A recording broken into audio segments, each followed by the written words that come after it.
Obrigado, senhor presidente e deputado Dr. Sadi Noel. Eu quero fazer uma saudação especial aos servidores e às servidoras públicas do Estado do Rio de Janeiro, aqui presentes nas galerias, que venham sempre em grande número. É preciso realmente garantir a vocação desta casa como casa de representação popular, e ela não será casa de representação popular com as galerias vazias. Vocês têm razão. Por isso quero fazer uma saudação inicial aos servidores e às servidoras públicas do nosso Estado, do povo do Estado do Rio de Janeiro. Quero fazer uma saudação aos deputados e deputadas, a quem nos acompanha pela TV Alerj, quem nos segue pelas redes sociais, imprensa, trabalhadores e colegas aqui da Alerj, do cotidiano do Poder Legislativo. Senhor presidente, muitos aqui mencionaram, querido deputado Zaqueu Teixeira, a prisão do ex-governador Sérgio Cabral. De fato, merece, sem dúvida, uma nota, um registro ampliado dos acontecimentos dos últimos dias. Mas eu não quero fazer menção especial à prisão do Sérgio Cabral. Eu quero acompanhar a deputada Marta Rocha e fazer menção, isto sim, à prisão administrativa a que foram submetidos os 2 servidores públicos desse Estado, policiais militares, que tinham sido destacados para fazer a contenção, por assim dizer, da legítima manifestação popular organizada por servidores e servidoras públicas de vários órgãos do nosso Estado, e que, percebendo a situação em que se encontravam e reconhecendo que estavam eles mesmos implicados naquela luta e naquela pauta de reivindicações, deixaram momentaneamente a sua atividade, não renunciaram às suas funções, nada disso, mas momentaneamente deixaram as suas funções e foram se associar, e foram se solidarizar, foram fortalecer e corroborar uma luta justa e digna do serviço público estadual, que não atende apenas às demandas corporativas de servidores e servidoras, mas, sobretudo, da população que precisa da prestação do serviço público na educação, na saúde, na assistência, na segurança pública, em áreas centrais e vitais da vida do cidadão e da cidadã. Portanto, eu quero falar, deputada Marta Rocha, e me associo ao seu pronunciamento inicial, dessas 2 prisões. Estas, sim, me tocaram muito profundamente, porque revelam, de maneira muito simbólica, deputado Tio Carlos, o que está acontecendo no Estado, para que 2 policiais militares, destacados para fazer o policiamento, numa situação que ontem eu aqui manifestei, que a mim causou constrangimento, perturbação, realmente acho que isso tem um forte simbolismo e é preciso fazer justiça e registrar aqui a nossa solidariedade a esses 2 servidores públicos, policiais militares do nosso Estado. Também quero, nesta introdução, fazer menção a um outro aspecto que eu também trouxe à baila na minha intervenção, na minha segunda intervenção na sessão de ontem. Quero mencionar como, por vezes, deputado Dr. Sadi Noel, que vai assumir a prefeitura em breve de Itaboraí e vai se relacionar, tenho certeza, com muito diálogo com o poder legislativo local daquele município, como por vezes nós aqui atropelamos o processo legislativo. Matérias desta complexidade, matérias desse teor, matérias que envolvem vidas, e por muito tempo as vidas de muitas pessoas, milhões de pessoas, sinceramente, não podem ter pareceres apenas verbalizados aqui ao microfone. Elas têm que ser objeto de discussão, de aprofundada discussão, nas comissões permanentes dessa casa. Veja o que aconteceu com uma das matérias que veio à pauta ontem.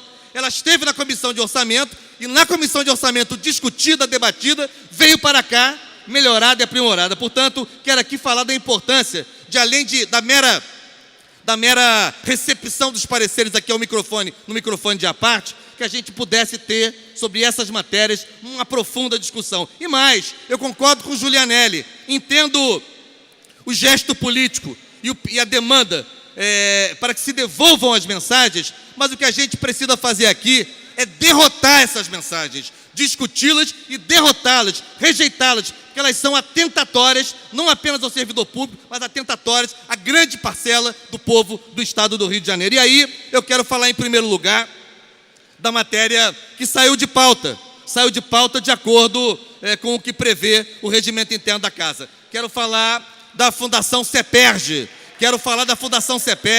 né? E como professor, falo mais como professor e pesquisador agora do que como circunstancialmente deputado desse estado, com muito orgulho. Mas a Fundação CEPERJ, num estado que claramente carece de planejamento estratégico, num estado que claramente carece de uma antecipação científica, estudada, fundamentada, dos cenários de médio e longo prazo, como pode esse estado querer abrir mão de uma fundação que faz exatamente esse trabalho, que oferece subsídios para que o estado se planeje estrategicamente, oferece subsídios para que esta casa, o Poder Legislativo, melhor fundamente as suas propostas, que oferece uma contribuição fundamental para a formação continuada do serviço público estadual, que pode atuar, inclusive, na organização de certames para recrutar novos servidores públicos. Portanto, eu quero dizer, em primeiro lugar, cumprimentar o presidente da Comissão de Tributação, deputado Luiz Paulo,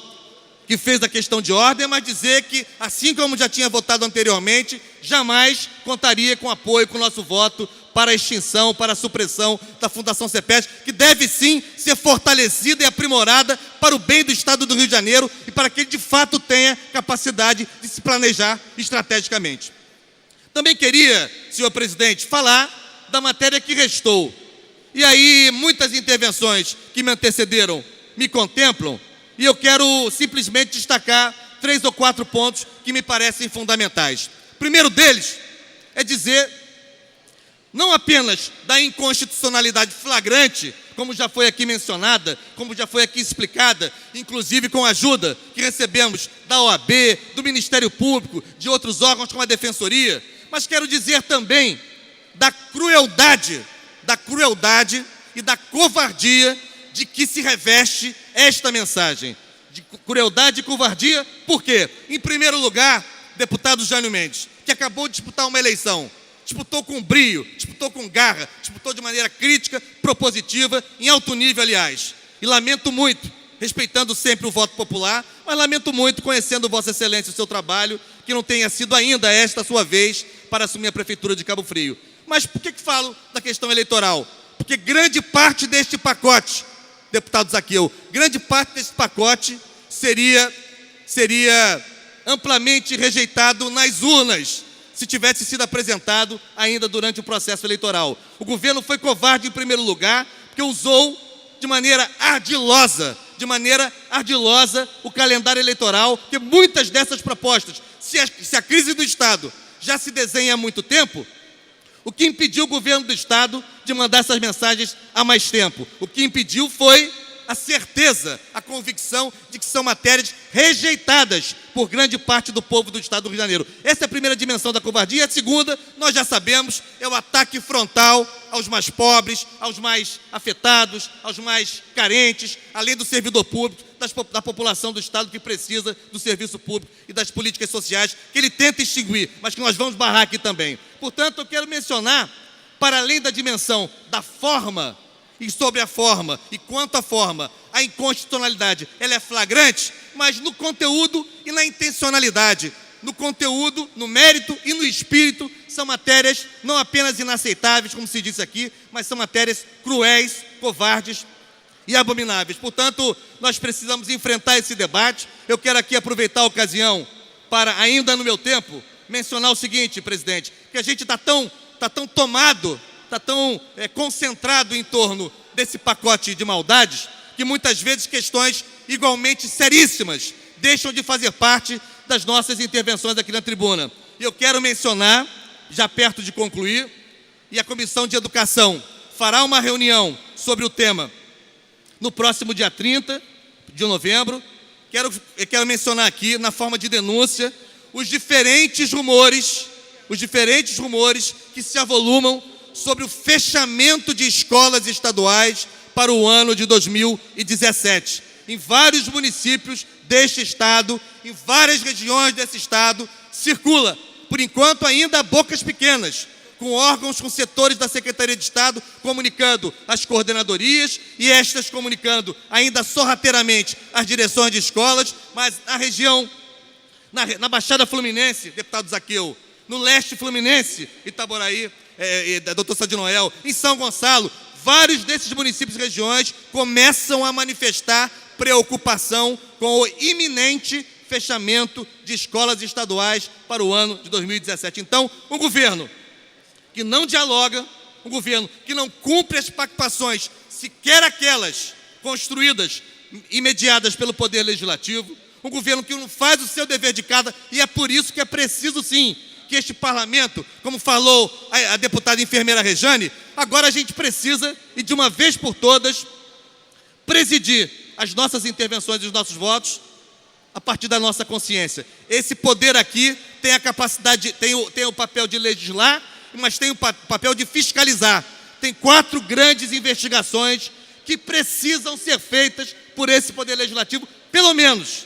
Aqui se falou do Rio Previdência, aqui se falou da política de renúncia fiscal, aqui se falou das obras do Maracanã, e é preciso lembrar também a CPI, que ainda aguarda sua instalação, sobre as barcas, sobre o transporte aquaviário. Portanto, o Poder Legislativo não pode se furtar de sua responsabilidade neste momento histórico, não apenas rejeitando essas matérias que agridem o serviço público, agridem a população do Estado, mas também cumprindo o seu papel fiscalizador, porque o governo se recusa a fazer o seu dever de casa, porque o governo ainda não instalou nenhuma iniciativa para rever os seus grandes contratos. O governo ainda não adotou nenhuma iniciativa para fazer uma revisão crítica da sua política de renúncia fiscal, que o governo ainda não manifestou de maneira formal e clara a sua preocupação com o crescente processo de descapitalização do Rio Previdência. Nada disso o governo do Estado fez, pois cabe ao Poder Legislativo fazer essas investigações e não apenas rejeitar no voto essas mensagens, como também aprofundar investigações sobre temas que são do interesse, não dos deputados individualmente, mas são do interesse do povo do Estado do Rio de Janeiro. Era isso, senhor presidente.